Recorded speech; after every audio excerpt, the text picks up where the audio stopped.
Okay, wait, I gotta ask you about a couple things. You got a book coming out? Oh wow, I'm not. Can I not say that? It's gonna be announced on Monday, so please do keep an eye out. You're doing Forward Party, you got the book coming out, and I appreciate that you broke the news here, and everybody make sure you're checking it out on Monday. All right, guys, welcome to the Revolution. That's the show we're doing now to try to revolt peacefully, nonviolent, against the political system that we have now. We're not revolting against the Constitution. We love the Constitution. We'd love to go back to the Constitution. Not revolting against democracy. We love democracy. We'd love to go back to democracy, right? We're revolting against this current corrupt system. So joining me in studio now is a guy who's used to a little bit of a revolt against this so-called two-party system, Andrew Yang. Hey, welcome. How you doing, brother? Great to be here, Cenk. We're gonna revolt against that which is revolting. Oh, there you go. Okay.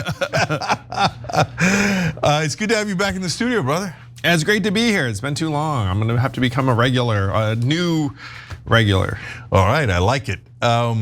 So, okay, let's start on politics. At the end, one of our members has a question for you on Noble Mobile, so I'll throw that in, but let's stick 98% to politics here. So you got the Forward Party, obviously. Yes. So tell us about that. Tell us why you think we need a third party, and is that the right way to go instead of going through the primaries and among Republicans or Democrats? I certainly think so, based on the math, and everyone knows I'm a numbers guy. So my question for Dems of any variety is, how are you going to legislate if you can't get 51 votes in the US Senate?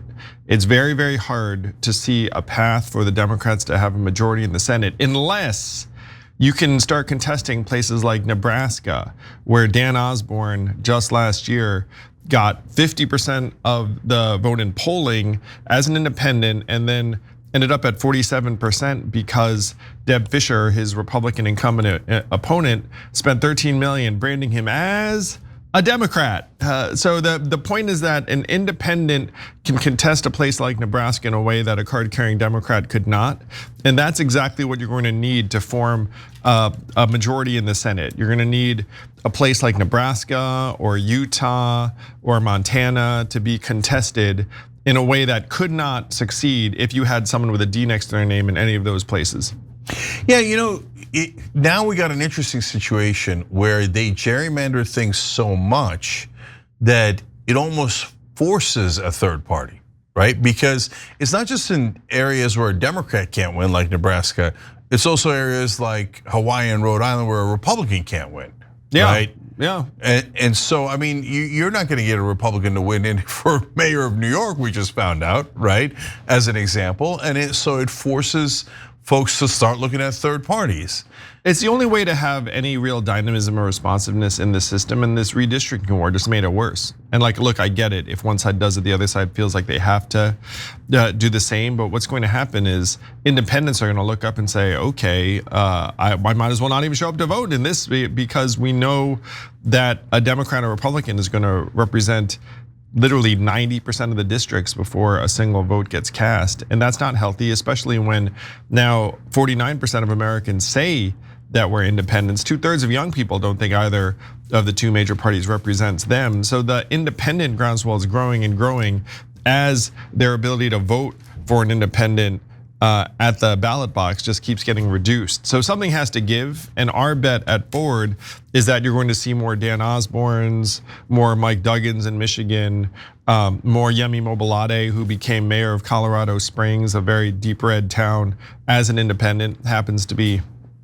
an immigrant from, I believe, Nigeria. He's a black immigrant who became mayor of like a deep red town. So you're going to see more and more independent figures end up rising up.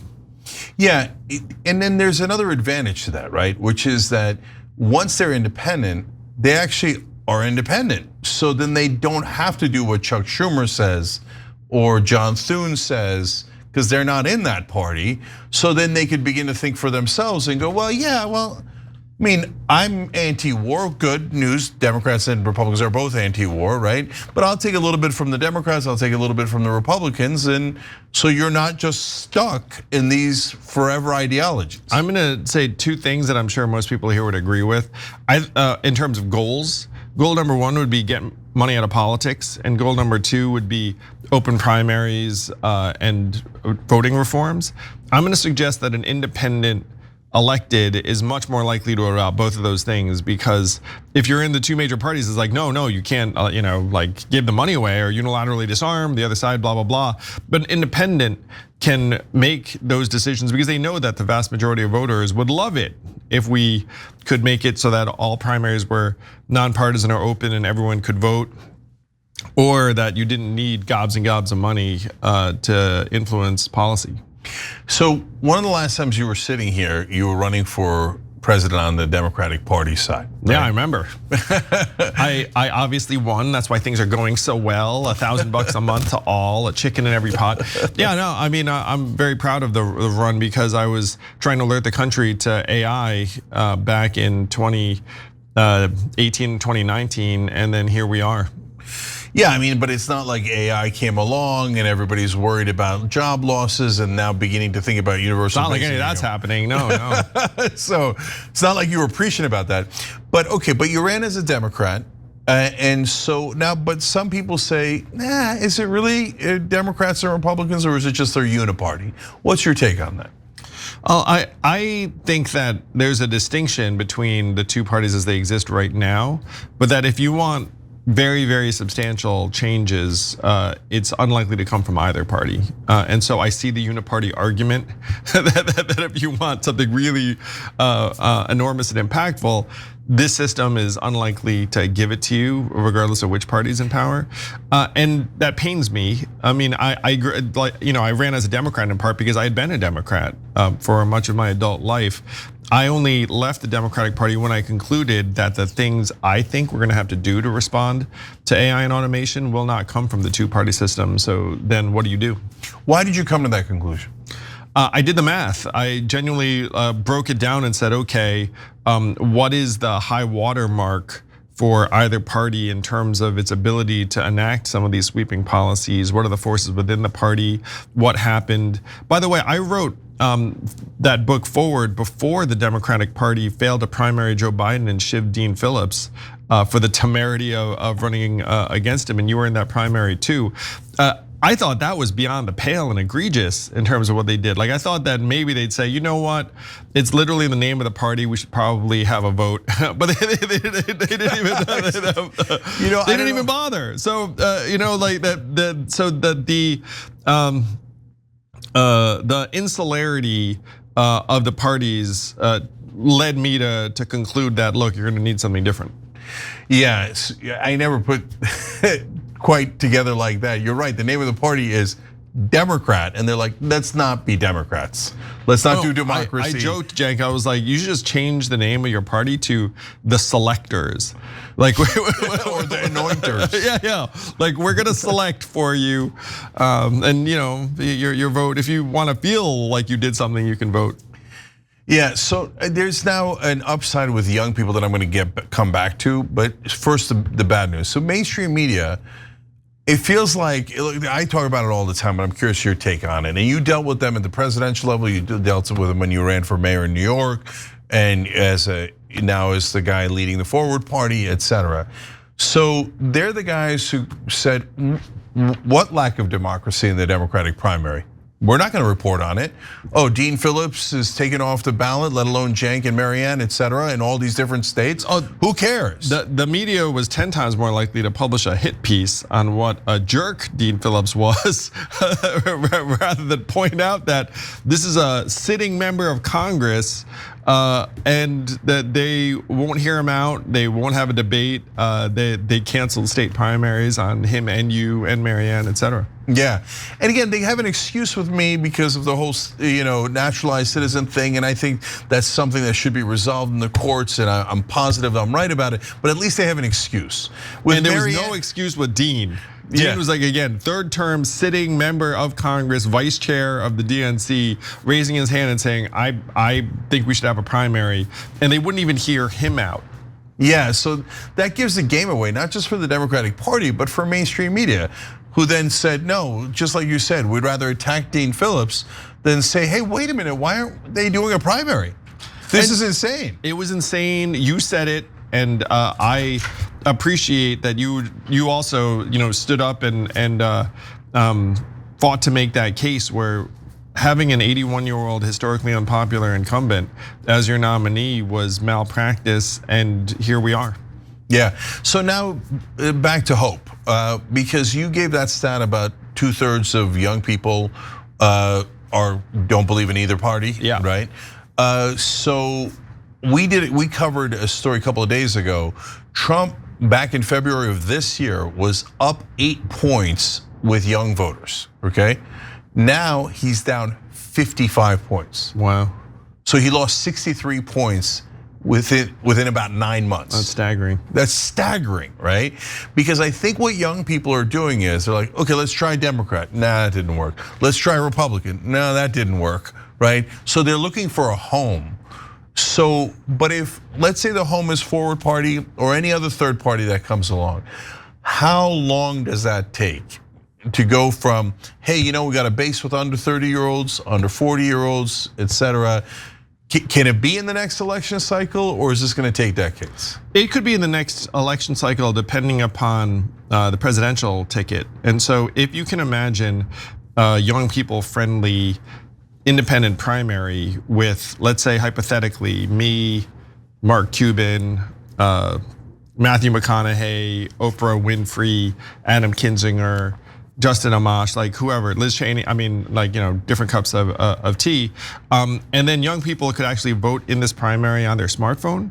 And then the legacy parties would be left saying, no, that's not real. What is real is waiting to hear what 6% of Iowans say in February. And then young people would be like, wait, no, that's what's not real. Like I'm actually watching these people debate.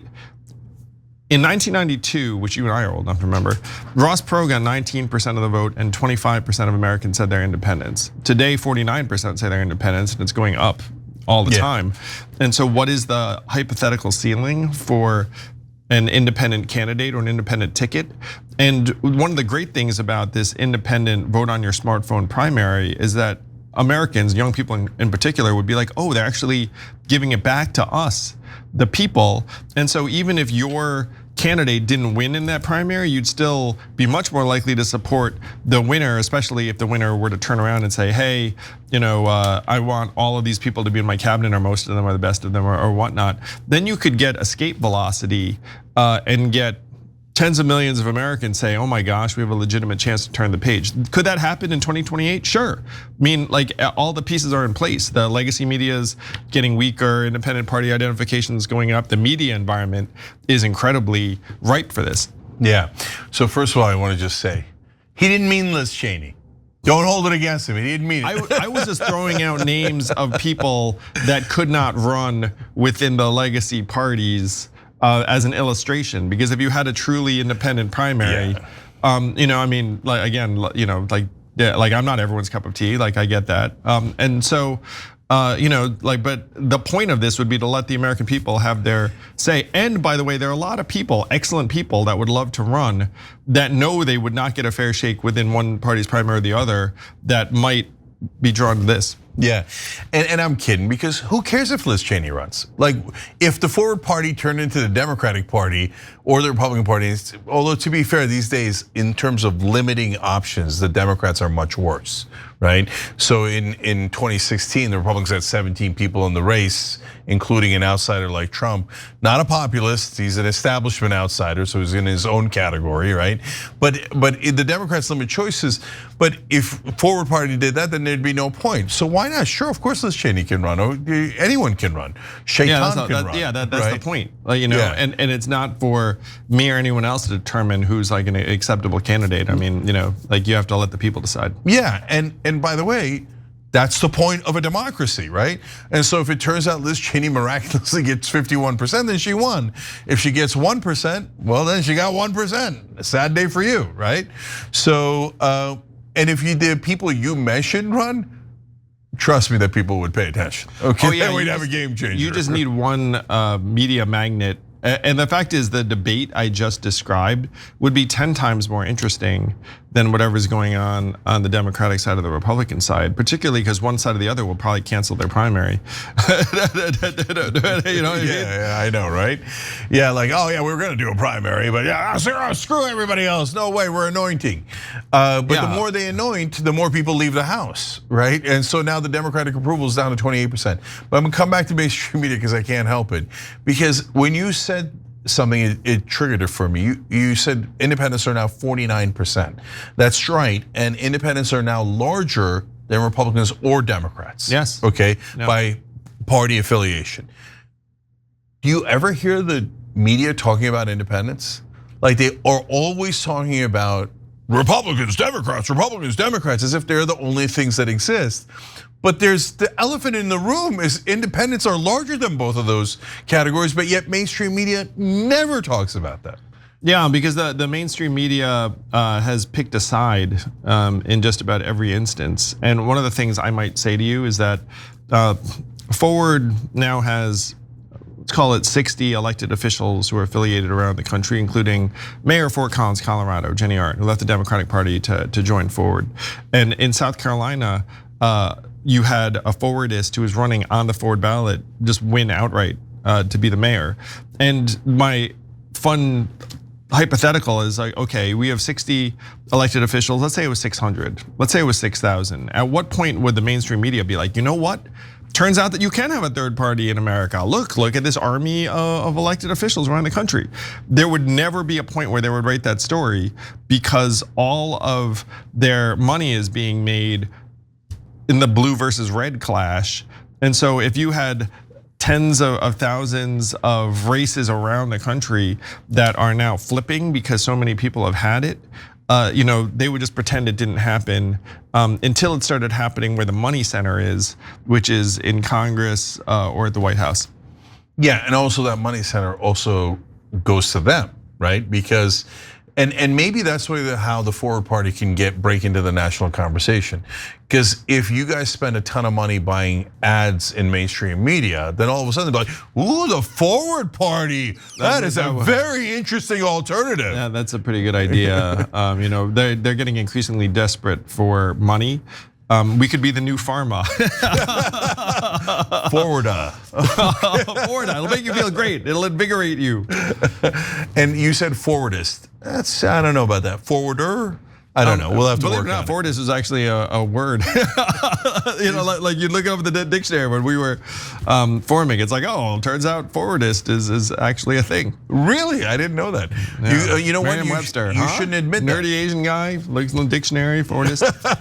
But you shouldn't admit that. You should pull a Trump and be like, no one knew the word forwardist. I invented it. I came up with it. Okay. Actually, it does sound a little bit like we made it up. He would go further. He'd say, no one had ever heard of forward. I came up with the word forward. Well, my joke is that backward party was taken. It might even have been taken twice. Okay, I had not heard that. That is funny. Okay, now let me drop a hypothetical for you where all of a sudden you're one of the most important people in the country. Okay, you like it so far? I know, it seems very close to the world we live in now. So we're laughing a little too hard at that. It's like when I make a joke about me being overweight and everybody laughs in the room, I'm like, whoa. Wasn't that funny? Anyways, seriously, look, I don't think this is gonna happen, but if the Democrats picked a corporate Democrat like Pete Buttigieg, well, that could happen, right? But sure. So it's not at all impossible, right? And the Republicans picked a corporate Republican like Marco Rubio. Now that's less likely, right? Possible though. But not impossible, right? And you've got two corporate candidates. I think the American people are gonna snap. They're gonna go, no, I can't.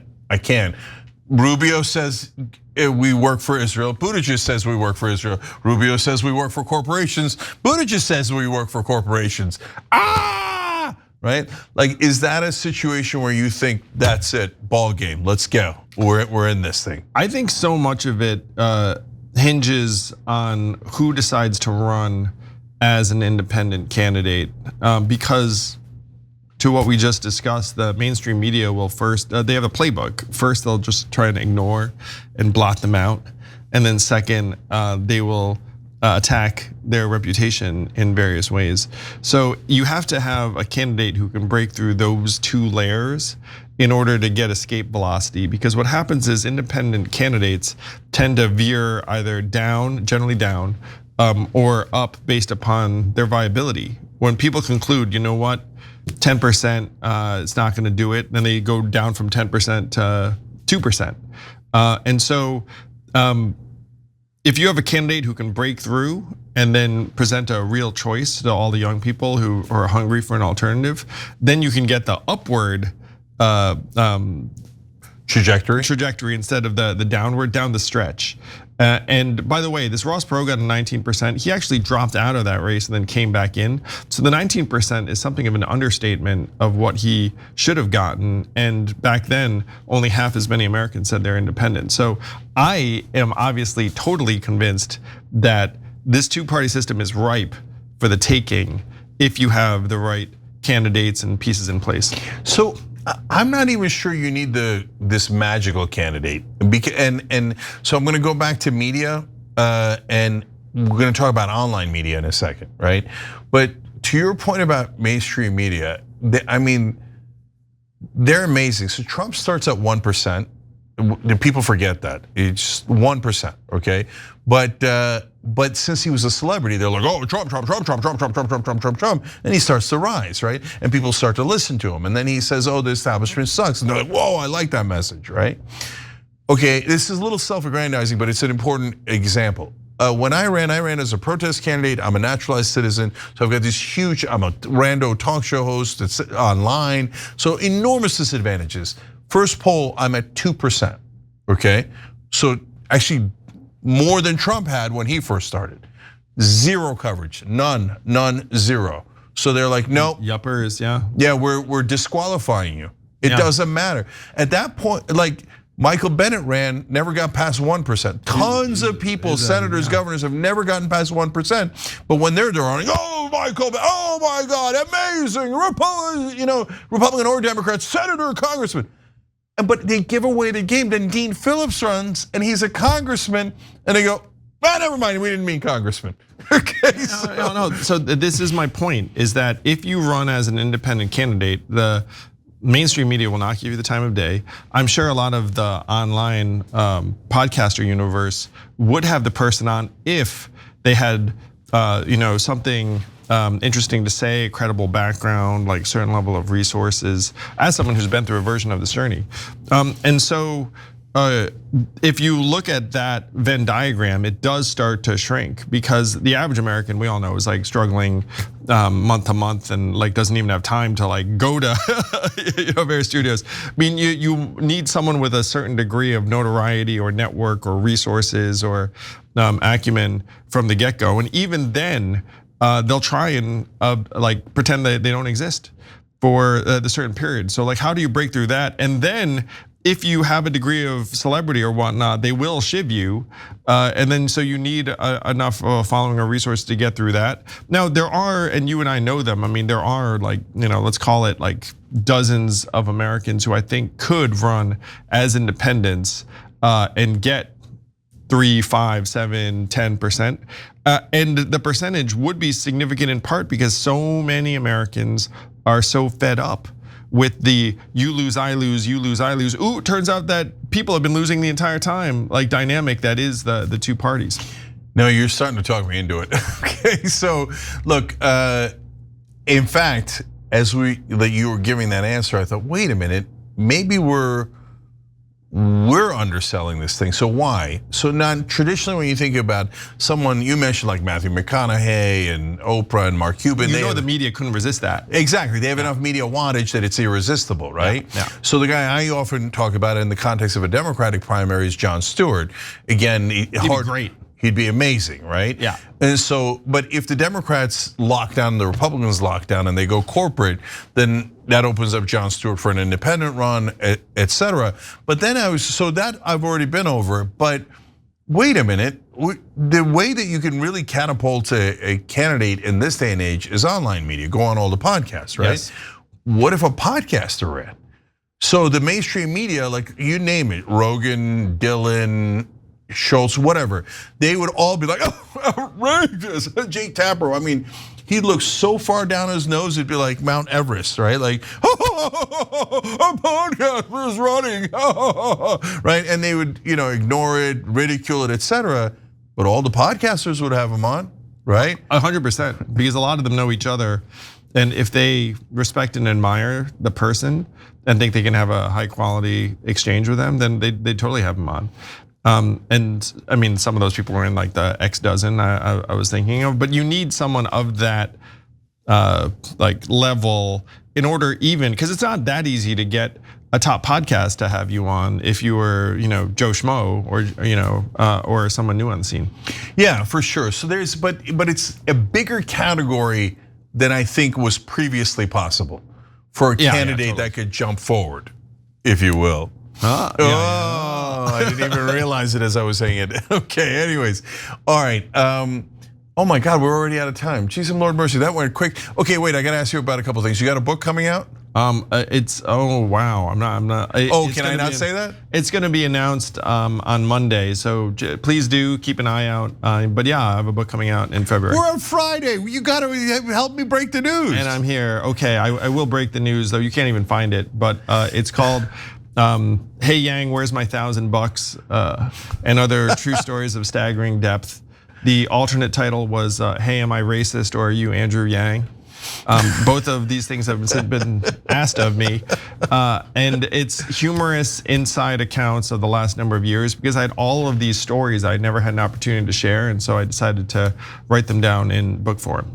Did you go back to growing up and all that? I did, because when you start telling these stories and you're like, oh shoot, I guess I have to share a little bit of my upbringing, and then you mine it for humor, and and then it goes from there. I didn't intend to originally. When I sat down to write it down, I was like, okay, I'm gonna start it at this year, but then it didn't make any sense. So I had to go back a little bit further. Yeah, so you're a busy brother here, okay? So you're doing Forward Party, you got the book coming out, and I appreciate that you broke the news here, and everybody make sure you're checking it out on Monday, okay? So you have a place where you could buy it. So where should they go, by the way? The easiest thing, if you just go to andrewyang.com, we'll have a link up. andrewyang.com, that's super easy, okay? And then you got the Noble Mobile pin on your jacket. Yes, Noble Mobile, let's go. And so we're doing a partnership here, you can show it. We're transparent, we're not playing, like nobody's hiding the ball. Go.tyt.com/switch. We don't look. I didn't want to do it in the main discussion because the main discussion is enormously important and real. But part of the reason that I brought it up is one of our members, Church of the Illinois, wrote in earlier in the show. Okay, when we were doing the Young Turks. Speaking of Noble Mobile, Cenk, what is the max data amount? Do you know? Thanks. And I don't know. Now I'm putting you on the spot again. I don't know if you know. So thank you for the question. I have confessions to make. I am a very, very heavy phone user and a heavy data user. Oh my God, what are you doing? You're too honest. No, and so I roll through, and there is technically no maximum to a Noble Mobile account because we just use data. I'm frankly, again, like probably in like the top 1 or 2 percentile of data users. And so there is no max is the genuine answer, and we have some people that are testing out what that means. But I use, to throw a number on it, I might use 25 gigs a month, which puts me in like a very high band. So, but you get money back if you don't use as much. So this month I used a lot of data and I just paid $50 and did not get any money back. Last month I got a few bucks back, and again, I'm on the road a lot. I travel all the time. I have friends also who are heavy users, and what happened was I was paying Verizon $140 a month before this switch. So I go from $140 to $50. I'm thrilled, and I know $50 is the max I can pay. By the way, the other thing, what was the caller's name? Well, it's Churchy of Illinois. Churchy.